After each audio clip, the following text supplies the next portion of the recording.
Este é o Customer Lovers, o podcast da High Platform. Olá pessoal, tudo bom? Sou Leonardo, Head da High Academy, a primeira escola de Customer Experience do Brasil. E eu sou o Diego Aquino, da High Platform, e está começando mais um episódio do Customer Lovers. Isso mesmo, Diego. E hoje o nosso tema é bem direto, né? Automação na comunicação com o cliente. Quais os principais desafios e aprendizados? Exatamente, Léo. Vamos falar sobre tudo que envolve a automatização das ações de marketing e como isso implica na comunicação com o nosso cliente. E para falar sobre isso, a gente tem aqui com a gente o Maurício Fernandes. Ele é Country Manager Brasil da Icon Marketing Automation. Maurício, seja bem-vindo. E antes de a gente começar a nossa entrevista, eu gostaria que você falasse um pouquinho sobre sua trajetória profissional e um pouquinho sobre a Icon também. Legal, Diego, Leonardo, muito obrigado pelo convite. Uma honra também contar com alguns minutos do dia, da noite, da madrugada, enfim, dos nossos ouvintes.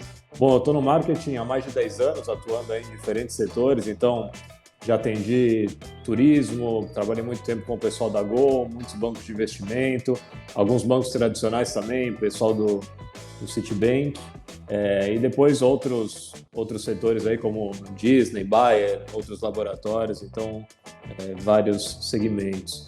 E a Icon é uma plataforma de automação de marketing presente hoje em mais de 10 países. A gente tem escritórios físicos, além do Brasil, nos Estados Unidos, na Espanha, e em todos os outros principais países da América Latina.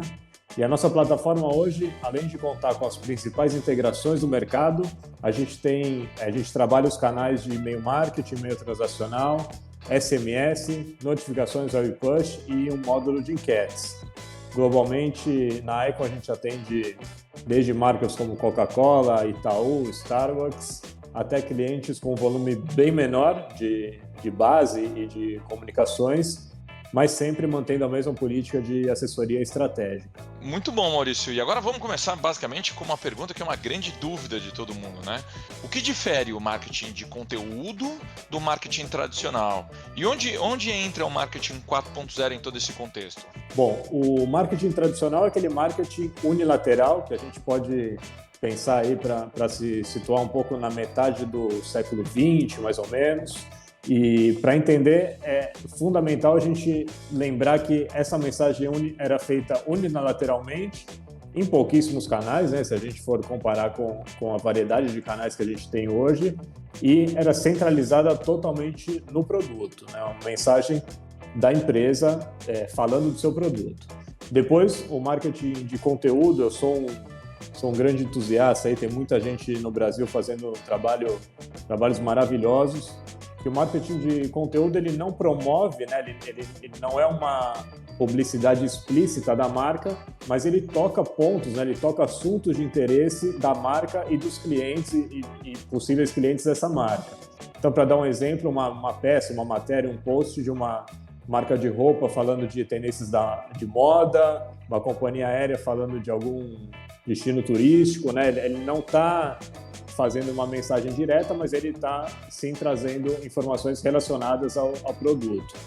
E depois o marketing 4.0, que seria entre esses três o conceito mais novo, né? Tem já falando aí de uns 3, 4 anos mais ou menos, que vem do livro do Philip Kotler, que é o pai do marketing moderno, aí, responsável pela a definição das 4 P's, etc., que é o conceito que abrange até um pouco do que a gente vai falar hoje, que é o marketing convivendo, né, nessa transformação digital acelerada. Então, mais do que novos canais, esse conceito, além disso, toca em alguns pontos sociais, né? Inclusão social, uma sociedade com poderes mais horizontais, decisões de compra, né, e de comportamento muito influenciadas pelas redes sociais. Então, o marketing 4.0 é a definição aí do que a gente está vendo nessa convergência total, né, que a gente já tem observado há muitos anos, mas até principalmente nesse ano, essa convergência total entre o online e o offline. Legal. E Maurício, como que vocês veem o novo consumidor e como mapear essa jornada? Olha, esse novo consumidor, ele, que nem a gente estava falando na pergunta anterior, ele tem uma grande influência das redes sociais e ele não tem uma jornada linear, né? Aquela jornada do cliente que a gente estava acostumado a trabalhar há alguns anos, ela cada vez ela cada vez muda mais. Então, a única forma de analisar bem esse consumidor é por meio da perspectiva dos dados mesmo. A gente não tem outro caminho para entender esse novo consumidor. Quando a gente entende isso, rapidamente a gente tem que eliminar essa jornada que eu estava citando do consumidor que tem um caminho ou alguns caminhos possíveis, né? Ele vai e volta nessa jornada muitas vezes e entre vários canais. Então, quando os dados são entendidos com essa dinâmica de movimento, além de melhorar muito a experiência desse cliente, ele sente que a marca está entendendo e está chegando com a mensagem para o momento que ele está vivendo, a gente também melhora as vendas ou as conversões, né? No caso, dependendo aí do que a gente está falando, de qual estratégia, mas é um processo que ele gera mais conversão, mais compras do mesmo cliente e incrementa o lifetime value desse cliente. Agora, estar próximo dos clientes é realmente um grande desafio, ainda mais nesse momento que estamos passando, tudo é digital, né? O consumidor está se conectando muito com as empresas de forma digital.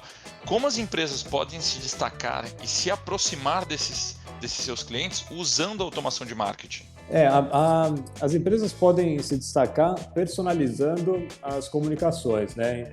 É até interessante a gente observar que uma das conclusões que a gente conseguiu tirar nesse contexto de pandemia, até falando com outros escritórios da Icon fora do Brasil, é a importância da first party data, né? Muitas empresas, elas, com o passar dos anos, elas às vezes acabam deixando um pouco de lado a sua própria base de dados e direcionam quase todas as forças para o Google ou para o Facebook para campanhas que não têm relação com a sua base, né? Claro que esses canais que eu citei são fundamentais numa estratégia de marketing, mas as bases de dados já existentes, né, as bases de dados que já estão no poder desse cliente, elas apresentam um retorno muito maior, né? Então, esse foco na base de dados, ou de clientes, ou de possíveis clientes, ou de ex-clientes para a operação, ela apresenta um retorno muito maior quando a gente realiza uma ação.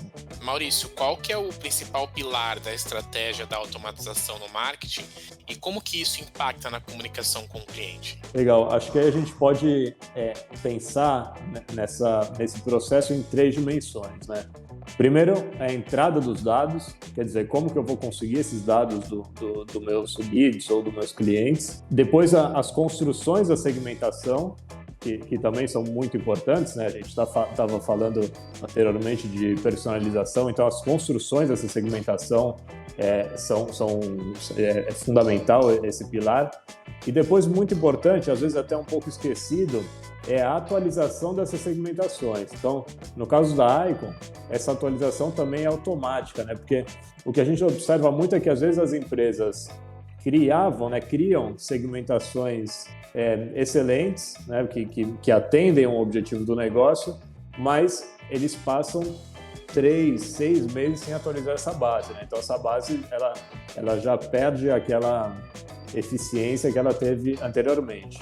Lembrando que a gente, quando fala em atualização de base, a gente está falando em todos os canais. A gente está falando do e-mail, a gente está falando do SMS, a gente está falando do web push, das enquetes, enfim, todos esses canais eles têm que ser atualizados automaticamente. Esse é um pilar que eu até estou falando um pouquinho de tempo, porque às vezes ele é o mais esquecido mesmo.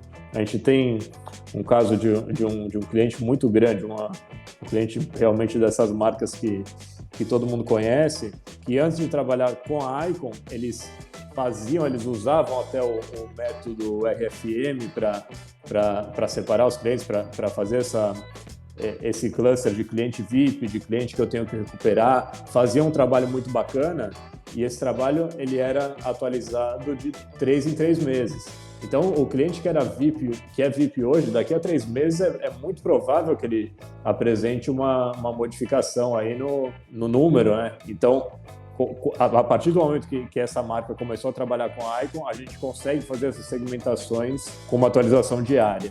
Agora, você citou atualizações de base como um grande desafio para as empresas se comunicarem com seus clientes, né?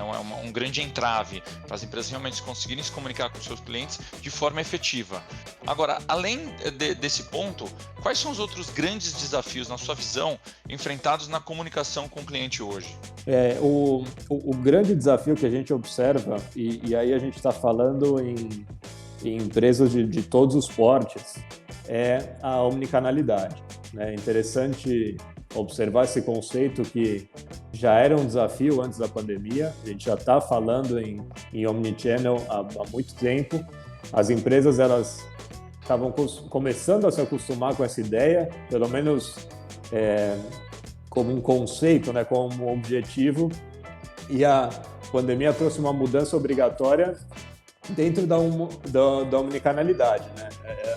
O que a gente estava tentando implementar, né? Na verdade, o que o mercado estava tentando implementar, agora, dentro do mesmo conceito, que o conceito de omnichannel, claro que ele continua muito atual, mas o que a gente tinha de relação de loja física e loja virtual, de uma hora para outra passou a ser quase exclusivamente virtual, agora vai voltando a entrar a loja física, né, nesse mix, e é um conceito que eu diria como, com certeza, o maior desafio, né? Isso falando de Brasil, falando de outros países, mercados mais ou menos maduros, o omnichannel ele é um grande desafio, fundamental aí nesses tempos que a gente está vivendo. E você tem visto muitos cases de empresas aplicando serviços de omnicanalidade? Ou aqui no Brasil ainda está muito no discurso isso? A maioria das empresas ainda está no discurso e, como eu falei, não só no discurso, mas como realmente um objetivo. Então, a gente vê que cada vez mais existe uma intenção, existe um começo de trabalho sério, mas ainda são poucos os casos, eu até prefiro nem citar para não ser injusto com ninguém, mas alguns casos conseguem, mas a gente ainda observa que são bem poucos. Sim, a gente está trabalhando e falando muito nesse conceito, né? Mas é um caminho que, pelo menos a gente já consegue observar que ele começa a ser traçado, ele começa a ser até realizado pouco a pouco. E Maurício, quais as dicas você pode dar para as empresas que querem automatizar a comunicação e o marketing? Acho que depende, obviamente depende da equipe, né? Depende um pouco do tamanho de cada empresa, mas eu acho que tem algumas dicas que funcionam para todo mundo. Em primeiro lugar, que comecem com ações simples e de muita efetividade. Então, a gente pode organizar um pouco esse conselho, né? essa orientação em 2 níveis de automação. Primeiro são os triggers, né? São os gatilhos individuais. Então, a gente está falando aí de campanha de aniversário do cliente, carrinho abandonado, principalmente carrinho abandonado. A gente pode pensar que hoje de 40% a 70% dos carrinhos são abandonados. Se a gente melhorar, sei lá, 15%, 30% disso, né, 20%, que é um número bem real, o nosso resultado ele já tem um impacto forte. Então, fazendo uma campanha de e-mail ou de web push, a gente consegue fazer essas ações com baixo custo, tanto financeiro quanto baixo custo político dentro da organização, né? Então, a equipe de marketing, a equipe responsável por essas ações, ela consegue aprovar esse tipo de campanha facilmente, porque é uma campanha que exige pouco esforço e, ao mesmo tempo, ela consegue mostrar um resultado muito bacana para ter fôlego e conseguir continuar esse caminho da automação. Então, o primeiro são esses gatilhos pontuais e depois as automatizações mais sofisticadas, que a gente chama de mais sofisticadas para dizer alguma palavra. Elas também, com as ferramentas certas, elas são bem possíveis de realizar. Então, associar essas jornadas ao ciclo de vida do consumidor, que já é um processo um pouco mais interdependente, que a gente já está falando de e-mail de boas-vindas, depois detectar a primeira compra desse cliente, fazer essa compra ser a primeira de várias do mesmo cliente, né? Incluir o modelo de RFM ou RFV, né, depende da literatura, aí, como a gente estava falando anteriormente. E aí, nessas segmentações, a gente também já começa a falar de integração com outras ferramentas parceiras que realizam outras funções. Então, já integra com o e-commerce, já integra com parceiros complementares, que seria, por exemplo, no caso da gente falar de um cliente que trabalha com a Icon e com a High Platform. Então, são ferramentas complementares que são integradas e a gente já consegue fazer um ciclo, aí, uma régua de comunicação muito maior do que apenas disparos, aí, apenas gatilhos para ações pontuais. E Maurício, você visualiza a automação, tudo que a gente falou nesse bate-papo aqui, como o futuro das estratégias de marketing para se comunicar com o consumidor de uma forma realmente efetiva? Sim, com certeza, né? O futuro e o presente.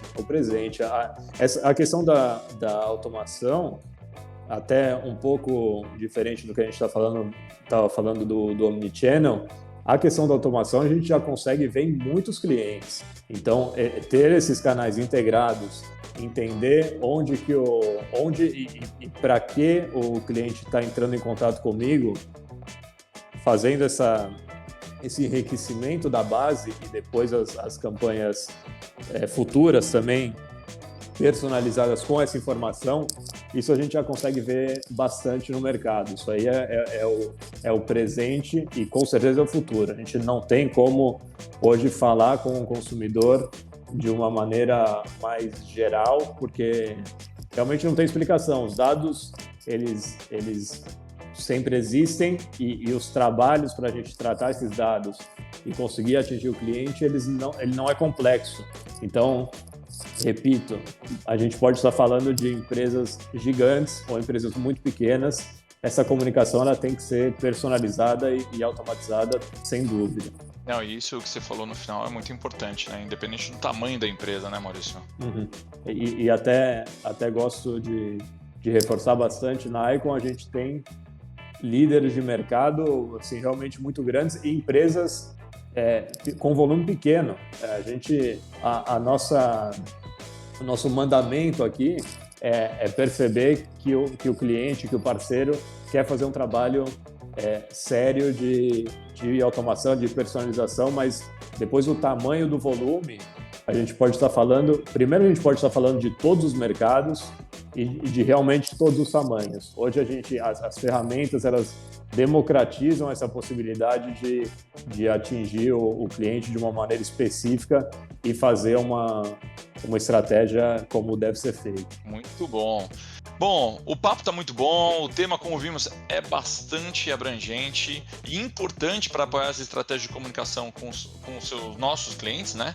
Eu queria agradecer muito, Maurício, você, um expert em automação de marketing, por compartilhar esse seu conhecimento com a nossa comunidade. Muito obrigado, viu, Maurício? Legal. Obrigado, Leonardo. Obrigado, Diego. Obrigado outra vez a todos os ouvintes. É um prazer falar com vocês sempre e podem contar comigo e com a Icon quando precisarem. Obrigado, Maurício. Um abraço. Você acabou de ouvir o Customer Lovers, o podcast da High Platform. Dá uma acessada no nosso Instagram, @HighPlatformBR. e se liga no conteúdo que rola por lá.